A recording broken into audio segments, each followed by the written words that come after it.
काँग्रेसमध्ये काम करत असताना दुर्दैवाने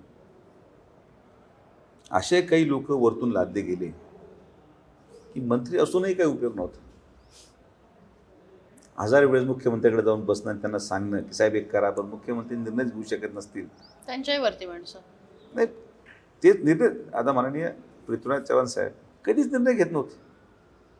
आम्हाला इतका प्रचंड त्रास असायचा राष्ट्रवादी काँग्रेसचा. कॅबिनेट मंत्री असून तक्रार करून जर कोणी ऐकत नसेल. अशोक चव्हाण साहेबांचा काळ चांगला होता, स्वर्गीय विलासराव देशमुख साहेबांचा काळ चांगला होता, पण पृथ्वीराज चव्हाण साहेबांच्या कालावधीमध्ये त्यांना महाराष्ट्राचा राजकीय अनुभव नसल्या कारणाने व्यक्ती चांगले आहेत, सुशिक्षित आहेत, पण दिल्लीसाठी योग्य होते, महाराष्ट्रासाठी नाही.